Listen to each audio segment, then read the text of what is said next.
So, hello and welcome to the webinar of your dreams. I'm joking. My name is Ashanti Bensil-Dew. I am the CEO of Event Mind. And in this very short session, I am going to share with you the insider secrets, okay, to saving money and saving time when it comes to choosing event technology. Now, this isn't chalk and board. I'm really friendly, I promise. You can ask any questions that you want answered in this session. Pop your message into the chat box function. And not to worry, you won't have to look at my face for the whole session. I am going to share some slides with you so that you can absorb and maybe take some notes and get some of the information that you are actually looking for. Okay? Okay. Welcome, welcome, welcome, everybody. Welcome, welcome, welcome. My name is Ashanti Bensil-Dew. I am the CEO of Event Mind, and we help companies to choose the right event technology stack for their virtual and hybrid events. Okay, so we're going to be talking about how to save time and money. We're going to be talking about how to save time and money in order to buy the right technology stack. Now, not to worry, you're not going to have to look at my face for the whole time. I am going to share screen so that you can take notes. You are absolutely welcome and free to ask questions at any point in time. Nothing is off the table, nothing is off limits. So what I'm about to do now is share screen with you, okay? Get comfy, here we go. Okay, so, okay, we're going to be talking about how you choose the right event technology for your online event success. Okay, look, it doesn't matter what your strategy is right now. Doesn't matter who you are, what kind of company you work for, what kind of events you are running pre-COVID. The key right now is choosing the right event technology. Okay, now, although the technology is an inanimate tool, and as human beings, we have to interfere, interject, we have to input data, commands, and instructions for technology to do what it is we need it to do. Nonetheless, choosing the wrong technology costs you and your business time and money, okay? And actually can skew whether or not you're getting the right results that you might have in mind for your online events. And it's really important because sometimes the success that we're looking for that we don't get has to do with the technology we may have chosen in the first place. So who am I? Who am I to be telling you this? Well, my name's Ashanti Bensil-Dew. I am the CEO of Event Mind. We are the only transparent and unbiased directory of event technology companies. We help companies choose the right technology stack for online event success. So we have this kind of really good grasp of what the event tech landscape is like right now, who the players are, the costings, but also the right fit for your online event.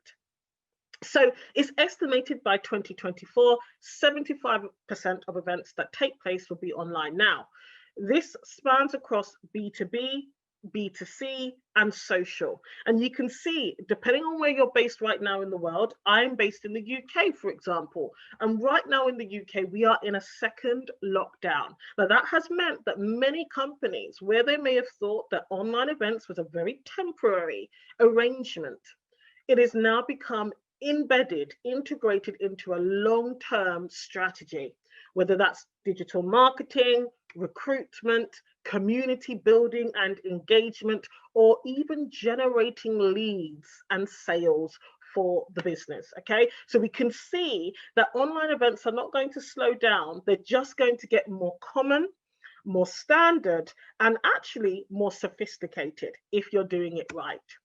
You can see that market size growth there between 2018 and that 2026 forecast.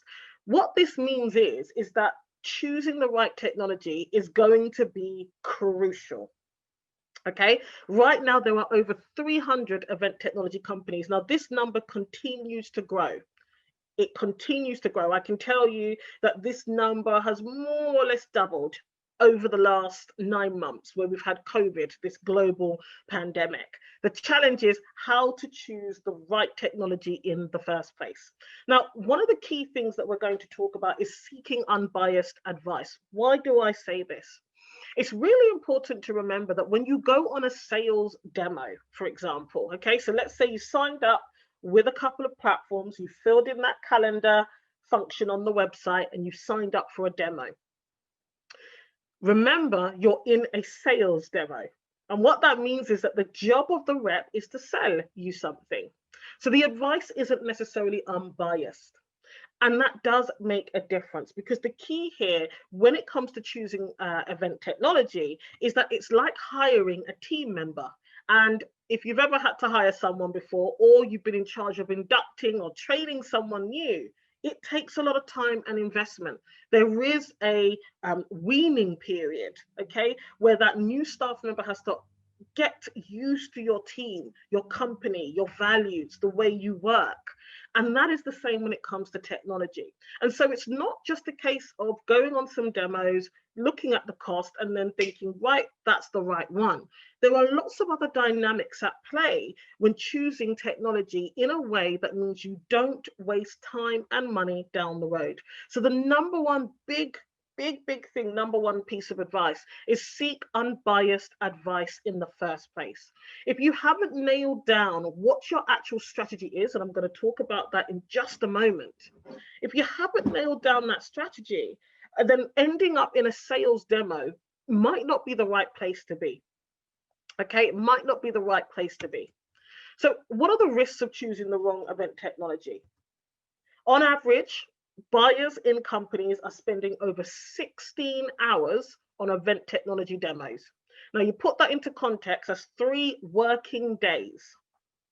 3 working days researching technology, booking demo calls, going through the demo call, having internal meetings with colleagues, with your peers, with managers, with the budget holder, talking about whether or not this is a piece of technology you should buy, going back and forth over what are we doing, how big is the event, is it long term, how will our audience feel, what content can we upload, can we sell things on this platform, can we push and suggest content on this platform, will it have a Netflix or YouTube display and appearance? So many dynamics, and sometimes it can change from day to day depending on who's involved in the meeting. Okay, and then the other risk, apart from wasting time, is the fact that you might have limited internal resource. What do I mean by that? Well, if you put people on furlough right now, or you have indeed let people go and streamlined your team, or maybe the team members you have left in place are limited in their digital skills. This is a key area right now, okay? So not everyone is totally comfortable with social media, with using technology proficiently.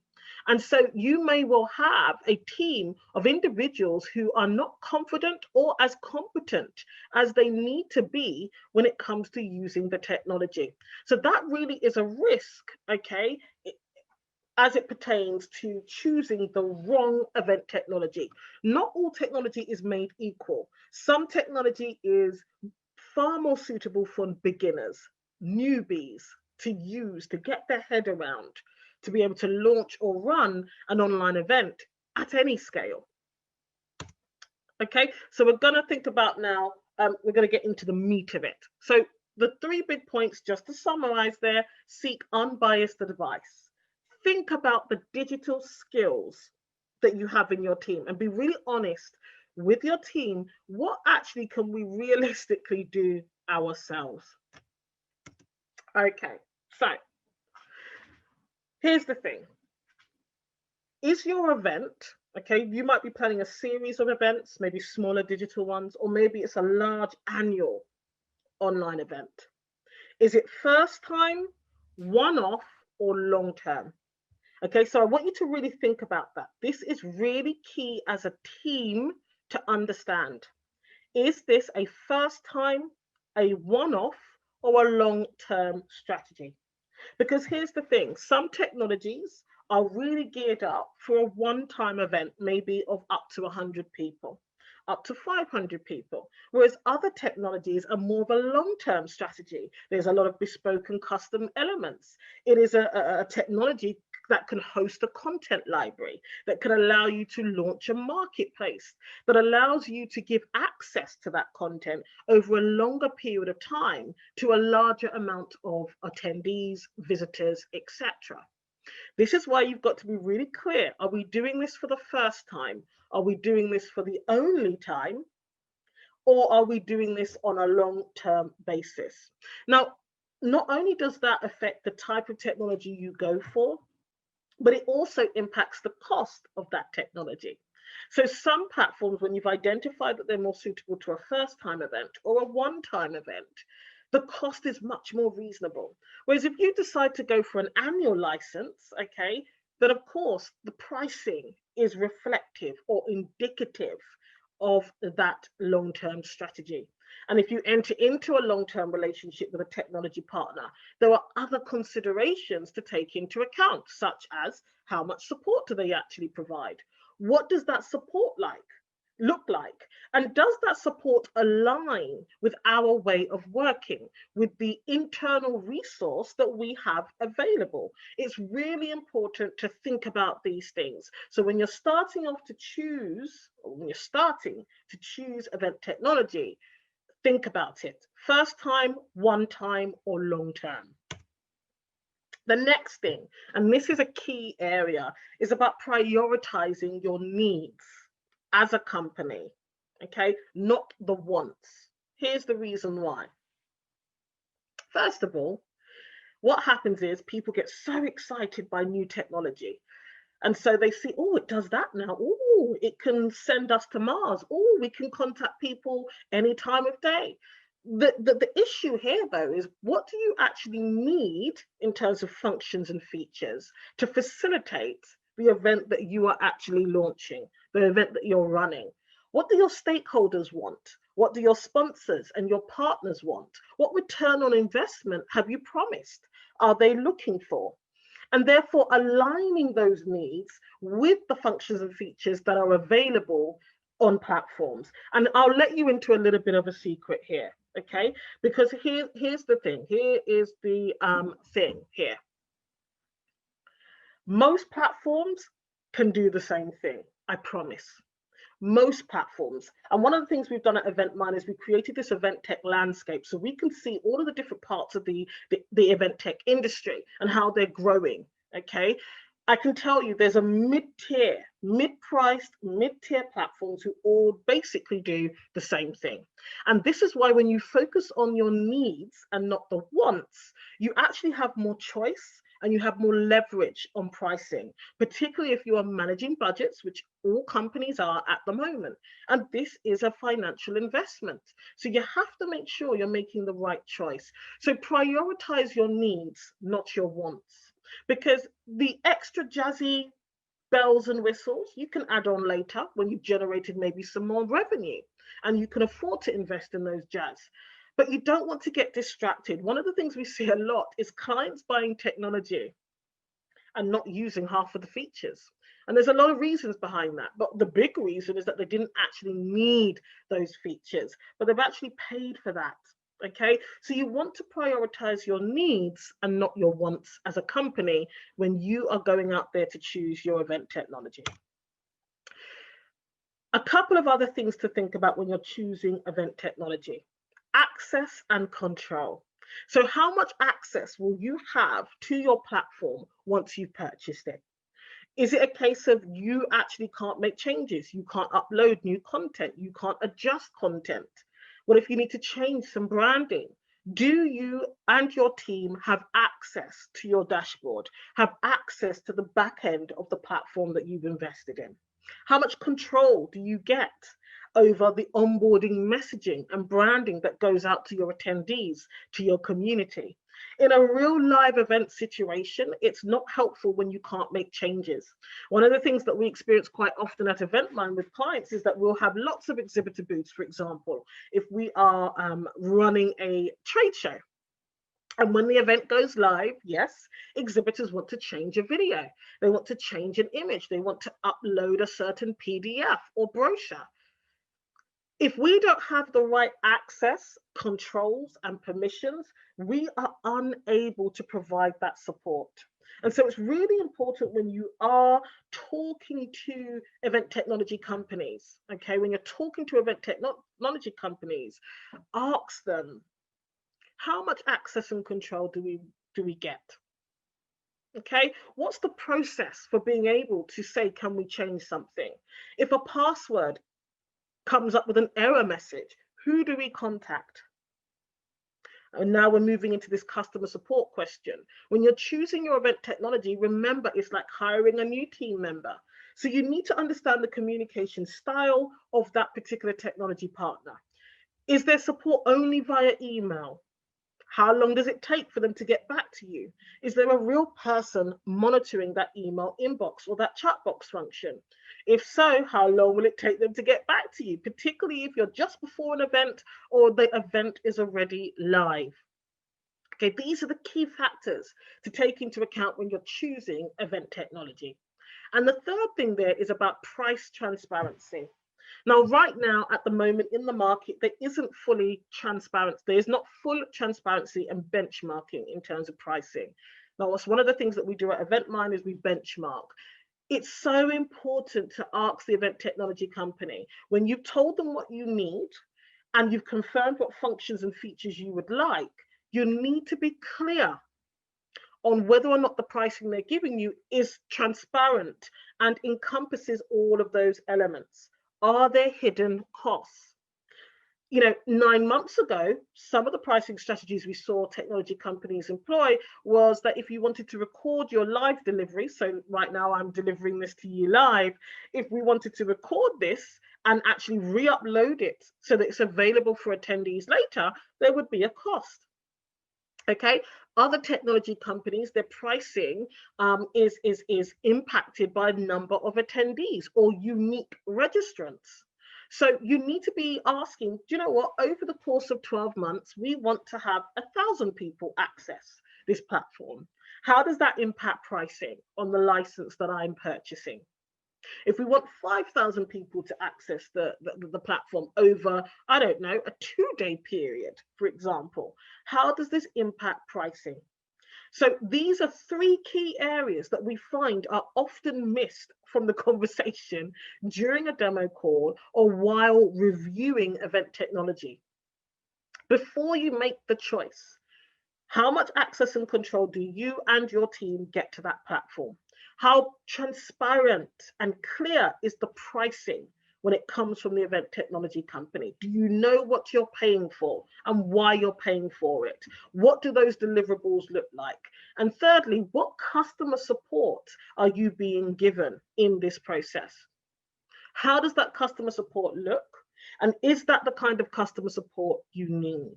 So if you have any questions at this point, please feel free to ask any questions. These are literally some gems, some insider tips on how you choose event technology to make sure you avoid wasting time and money in 2021.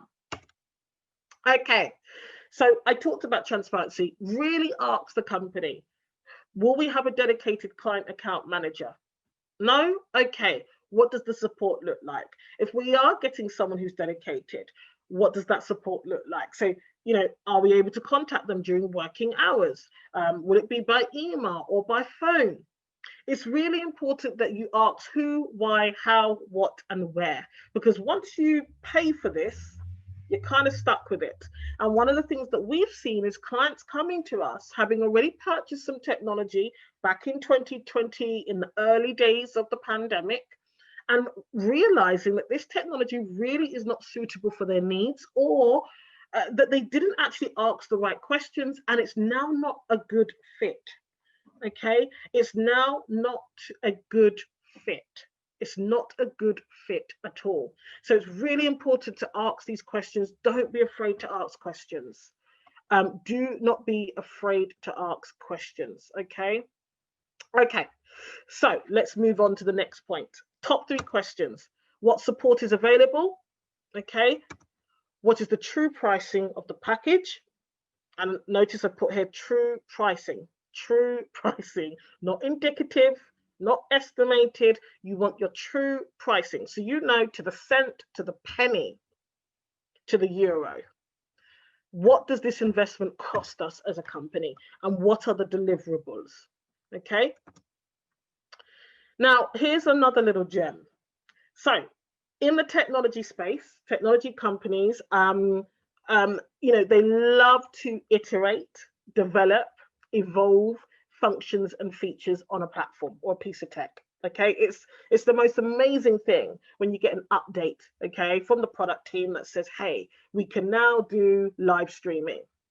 Now, here's the thing: if you are buying the event technology, if you are the buyer,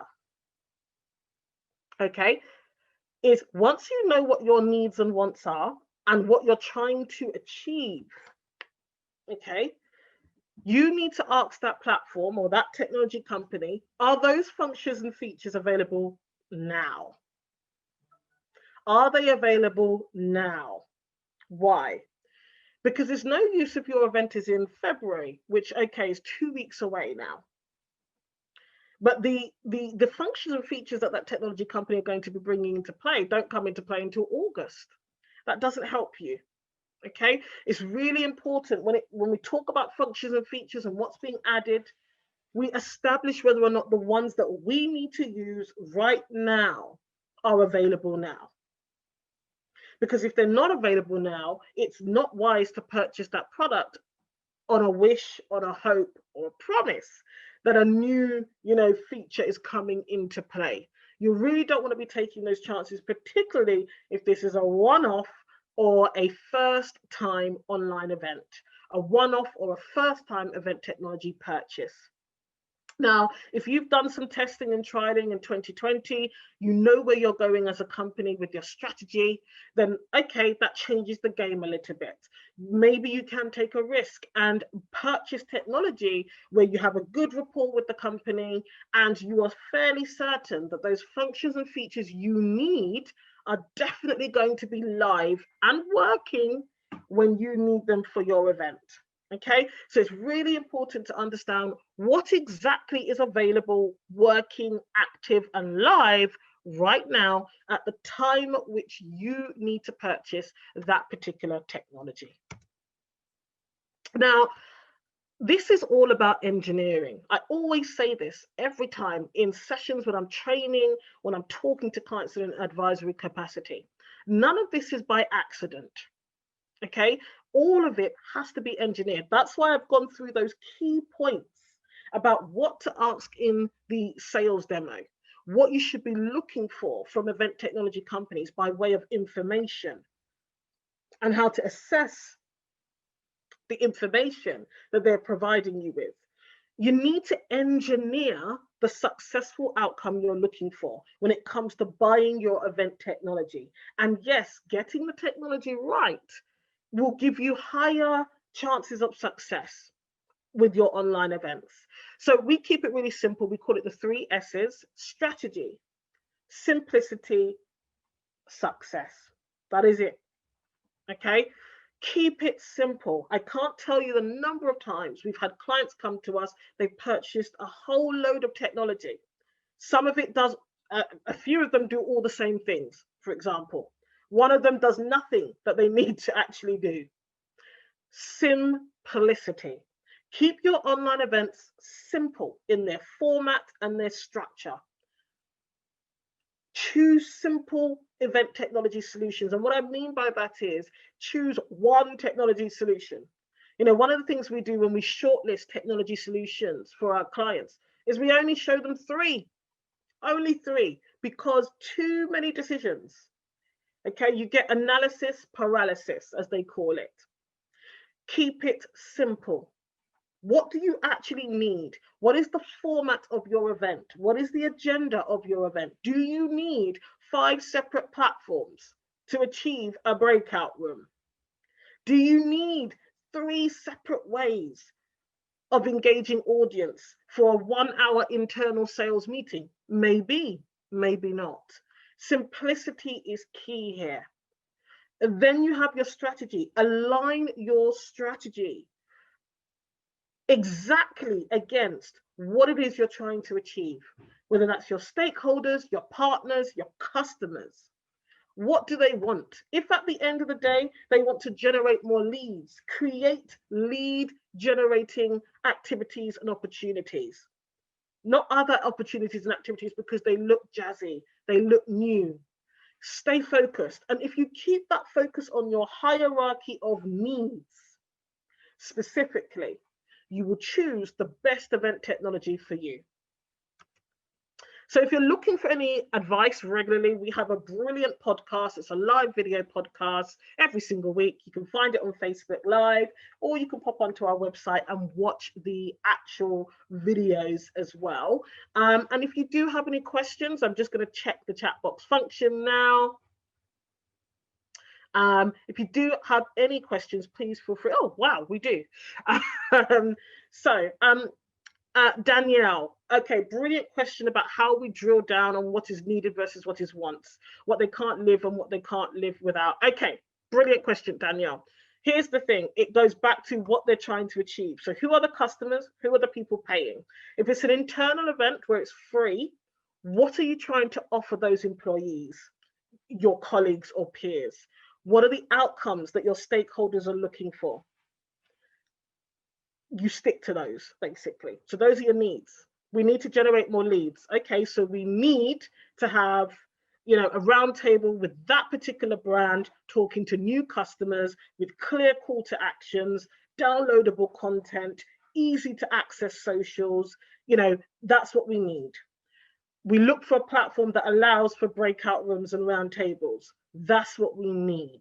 So Danielle, the answer to your question is about really getting them to be honest, okay, about what outcomes are absolutely necessary. What are the indicators of success for them? And then sometimes you've got to have a little bit of tough love. That's something that I do all the time. I just say, look, we're only shortlisting 3 platforms. That is it. Oh, you can't hear me? I'm so sorry. Hopefully you can hear me now, but we're only shortlisting 3 platforms. We're keeping it simple. We're staying focused. We are not going to be endlessly reviewing platforms because, as I said, in that mid-tier of platforms, they all do the same thing. They all do the same thing. Okay, so here we go. How do you help? Yep, Danielle, I've answered that question. Hi, Lionel. Thank you for your question. Yes, so we do have a matrix that we've created at EventMind. And what we do is we send, first of all, we send a form to our clients and they answer those questions. And that helps me create, or it populates my matrix, which tells us what the hierarchy of needs are, budget, all of those things. And then what we do is, of course, we go out to our community. We are the only kind of unbiased and transparent community that exists in event technology. Anybody can join the database. We do verify who they are, of course. So we don't have like a, you know, orange manufacturer on our database. They're verified, but it's completely unbiased and transparent. If you are an event technology company, it is free for you to join our database. So once we send our form out to our clients, it pre-populates a matrix that we have created according to what all of the industry and benchmarks are at the moment. Okay, so we look at pricing transparency, we look at customer support, data and privacy, which is going to be really important in 2021, in addition to analytics, the making sure that analytics are being captured. Okay, so your data is being captured and you know how to analyze that data. So that's what we do, Lionel. Reach out to me on LinkedIn if you have any more questions. Happy to have a chat with you, Lionel, about how it is that we actually present this information to clients and how we feed the information back to the event technology companies that we have in our database. Okay, so Anthony Smith, would you agree that the flexibility to add external applications to a platform can be useful? Absolutely. Everything's going to be about flexibility because look, we're in another lockdown in the UK. That was completely unexpected. So flexibility is going to be everything. And that's another thing, you know, I mean, this isn't a talk about event technology companies. Trust me, I give a lot of unsolicited advice to event technology companies, but simplicity is key and flexibility. If someone wants to connect an API, make it happen if it's possible. If they want to integrate a link to another platform, another open source place that they use for marketing, make it happen for your client. That's just good business practice. It's a way to retain clients. It's a way to convert clients, because I have to tell you, there's a big medium mid-tier of event technology companies now emerging. There is nothing special about any of them. Okay, most of them can do the same thing. So really it is about flexibility and simplicity if you want to be converting clients in this current climate. Danielle, you were right.